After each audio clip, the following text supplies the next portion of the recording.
What are the most common causes of infertility?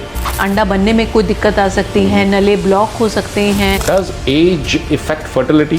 Obviously age affect fertility. Can you throw light on the male factor in this infertility? Male factors का मतलब ये होना है कि अगर उनका count कम है तो obviously female will not be able to conceive. बहुत सारी फीमेल्स है बोलते हैं बच्चा भी नहीं करना है. बैंक्स होते हैं प्रॉपर जिसमें कि हम स्पर्म और एग दोनों को फ्रीज करके रख सकते हैं और आप उनको 10 से 20 साल बाद भी निकालोगे तो वो आपको ऐसे ही फ्रेश मिलेंगे.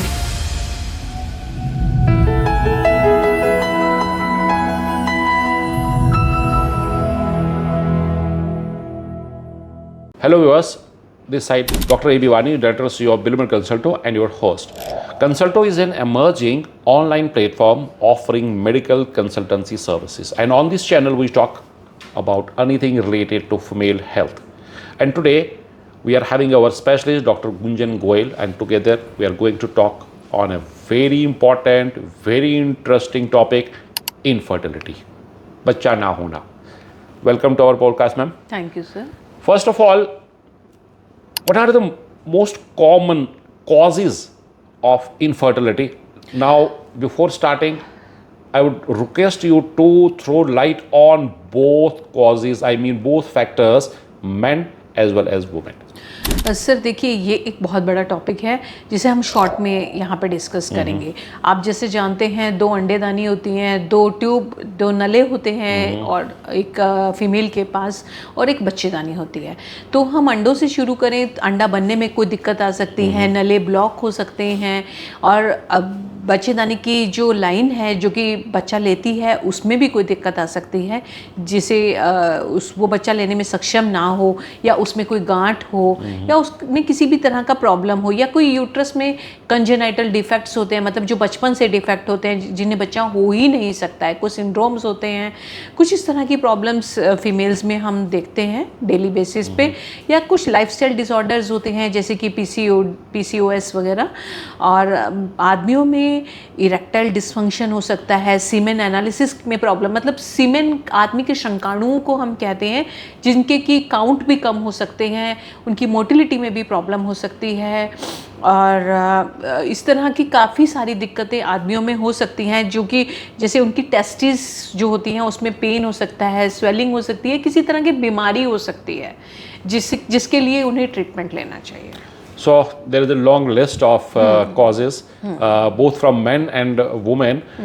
मैं क्यों बता रहा हूँ men? Because the male factor भी है वहाँ पे जिसको इंडियन सोसाइटी ज़्यादा इग्नोर ही मारती है और हर एक फीमेल को ही ज़्यादा कॉन्सेंट्रेट करता है, फीमेल में ही कॉजेज ढूंढता रहता है और हमारा मेल उस पर हो जाता है. Now does age effect fertility? Sir obviously age affect fertility because ovarian reserve की क्वालिटी भी कम होने लगती है, उनकी क्वालिटी, एग की क्वालिटीज़ कम होने लगती है एंड मिसकैरेज का रिस्क बढ़ने लगता है एज के साथ साथ और इरेगुलर पीरियड्स होने लगते हैं, हार्मोनल इम्बैलेंसेस होने लगते हैं और काफ़ी सारे मेडिकल डिसऑर्डर्स की इंसिडेंस बढ़ने लगती है और क्रोमोसोमल एबनॉर्मलिटीज़ का रिस्क रहता है और हार्मोनल इम्बैलेंसेस होने के चांसेस ज़्यादा रहते हैं एंड ड्रग यूजेज या मतलब कि जिसे हम कह सकते हैं कैफीन, अल्कोहल, प्रोसेस्ड फूड, इनके चांसेस इन्हें भी अवॉइड करना चाहिए फीमेल्स में. और प्रेगनेंसी कॉम्प्लिकेशन जैसे कि जेस्टेशन, हाइपरटेंशन, डायबिटीज़, इन सब की इंसिडेंस ज़्यादा होने लगती है एज के साथ और ऑब्वियसली मेल्स में भी स्पर्म की क्वालिटी और क्वांटिटी पे फ़र्क पड़ता है और सीमेन का वॉल्यूम कम होने लगता है और टेस्टोस्टेरोन एक हार्मोन होता है उसमें भी कमी आने लगती है और ऑब्वियसली उनमें भी क्रोमोसोमल एबनॉर्मलिटीज़ होती है. So age do effect the fertility more in women but yes there is, ये मेल में भी होता है लेकिन ज़्यादा ये फीमेल में ही होता है. So age matters. Now India में पहले ओबेसिटी ज़्यादा नहीं था as compared to the west, अब जाके हम ओबेसिटी में ज़्यादा लैंड हो रहे हैं. Now does obesity impact fertility? Obviously obesity impacts fertility. Obesity का कॉज आप देखिए, ओबेसिटी का कॉज है लाइफस्टाइल फैक्टर्स, और लाइफस्टाइल इस तरह के लाइफस्टाइल में जिसमें कि आपको प्रोसेस्ड फूड ज़्यादा लेना है, आपको हार्मोनल इम्बैलेंसेस होने के चांसेस ज़्यादा रहते हैं बोथ मेल एंड फीमेल्स में, और जिससे कि आपको ओव्यूलेशन डिसऑर्डर्स होते हैं। और मैन का क्या होता है कि उनका जो सीमेन का क्वालिटी और क्वांटिटी है वो भी कम होने लगता है, और ऑक्सीडेटिव हाई ऑक्सीडेटिव डैमेज होने लगता है। ऑक्सीडेटिव डैमेज का मतलब है कि उनकी डाइट अच्छी ना होना, जिससे कि उनका जेनेटिक फैक्टर्स अफेक्ट होते हैं, डीएनए अफेक्ट होता है।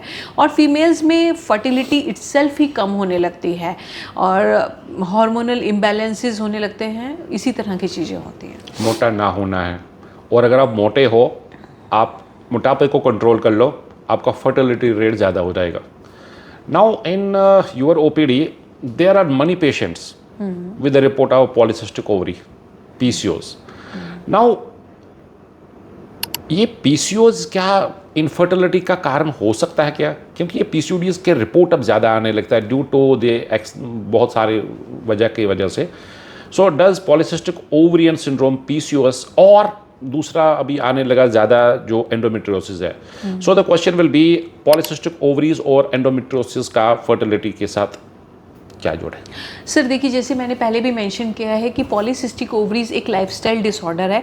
इसका मतलब ये होता है कि आपको हार्मोनल इम्बैलेंस है, आपके पीरियड्स इर्रेगुलर होने लगते हैं। आपके पीरियड्स इर्रेगुलर होने के साथ साथ आपकी ओव्यूलेशन में डिसऑर्डर, ओव्यूलेशन प्रॉपर नहीं होता है, और जैसे बहुत सारी रानियां होने लगती है ना किंग की, और एक पटरानी नहीं बनती है, इसी तरह एक जो एग होता है वो अपने एडिक्वेट साइज पे नहीं पहुंचता है, ठीक है। और इससे ज़्यादा से ज़्यादा, और एंडोमेट्रियोसिस में क्या होता है, जो आपकी बच्चेदानी की लाइनिंग है वो दूसरी जगह भी हो सकती है, जिससे कि पेशेंट को रिलेशनशिप रखने में दिक्कत हो सकती है, डिस्पेरियूनिया जिसे हम कहते हैं, और उन्हें भी ओव्यूलेशन डिसऑर्डर्स हो सकते हैं, और पेल्विक पेन हो सकता है, और जैसे कि एडेशंस और स्कारिंग हो सकती है, और दिक्कत होती है पेशेंट को कंसीव करने में। Madam, nobody is, coming forward to talk about the male factor in detail. So let's talk about the male factor in detail. How does the male factor infertility, such as the low sperm count or poor sperm count, here quantity and quality matters? So can you throw light on the male factor in this infertility? Sir male factors का मतलब ये होना है कि अगर उनका count कम है तो obviously female will not be able to conceive. Count कम होने से तो काफ़ी दिक्कत हो सकती है, और उन्हें हाइपोथैलेमो पिट्यूटरी ओवेरियन एक्सिस डिस्टर्ब होने का मतलब है कि ऊपर से ही सिग्नल नहीं आ रहा है स्पर्म निकलने के लिए। और एक इम्पॉर्टेंट कॉज ये भी हो सकता है कि उन्हें इजैकुलेटरी डिस्फंक्शन हो। इजैकुलेटरी मतलब जैसे आपका सब कुछ सीमेन वगैरह अच्छे से बन रहा है, पर कहीं लास्ट में ब्लॉकेज है, पाइप में पानी आ रहा है लेकिन कहीं लास्ट में ब्लॉकेज है, तो पानी बाहर नहीं निकल पाएगा, ठीक है। और जेनेटिक या क्रोमोसोमल डिफेक्ट हो सकते हैं मरीज को, और कुछ इस तरह की स्पर्म कई बार एग को पेनिट्रेट नहीं कर पाता क्योंकि उसकी जो तैरने की कैपेसिटी होती है वो पूरी प्रॉपर नहीं होती है। तो इसी तरह के काफ़ी सारे प्रॉब्लम्स होती हैं जो कि मेल्स के साथ। मैं ये क्वेश्चन आपको क्यों बोला कि इसका आंसर आप इलॉबरेट कर लीजिए। एक पेशेंट था, चौथी पांचवी बार उसको फॉलिकुलोमेट्री करा रहे थे, अंडा बढ़ रहा था, अंडा फूट रहा था। मैंने पेशेंट से पूछा आपके हस्बैंड का टेस्ट हो गया? और हस्बैंड साइड में ही वहीं पे खड़े थे, वो गुस्से हो गए, मैं तो हट्टा कट्टा, मेरे को तो कुछ भी नहीं है। और जब उसका टेस्ट करा गया ना, उसका स्पर्म का काउंट तो ठीक था लेकिन उसका स्पर्म का मोर्टेलिटी बहुत ज़्यादा था। तो the point is that mail factor है वहाँ पे, उसको इंडियन सोसाइटी एक्नॉलेज कर ले।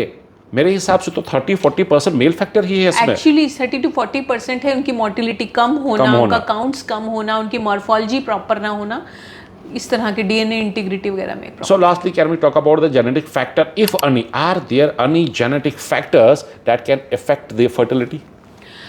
सर जेनेटिक फैक्टर्स में जैसे कि क्रोमोसोमल एबनॉर्मेलिटीज़ होती हैं, जेनेटिक म्यूटेशंस होती है, जिसमें कि हमारा मतलब कि जेनेटिक फैक्टर्स आदमियों के लिए और औरत के लिए दोनों तरह से अलग अलग होता है, ठीक है। फीमेल्स में यूट्रस की एनॉमलीज होना या यूट्रस प्रॉपर ना होना अपनी जगह पे, इस तरह के जेनेटिक फैक्टर्स होते हैं जो कि फर्टिलिटी को अफेक्ट करते हैं।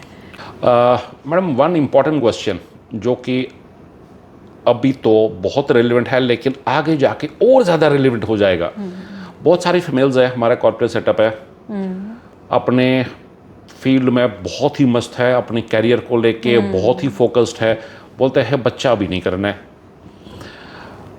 अब जाके ऐसा कुछ बताइए कि उनका जो ओवा है वो कहीं पे रिजर्व होता है, फिर जाके 10-15 साल बाद या 5-10 साल के बाद जब उस लड़की को अपना करियर, अपना गोल सेट हो गया, वो उस बैंक में जाए और वापस अपना ओवा ले ले। So if you can throw light on this type of any advancement in the medical field.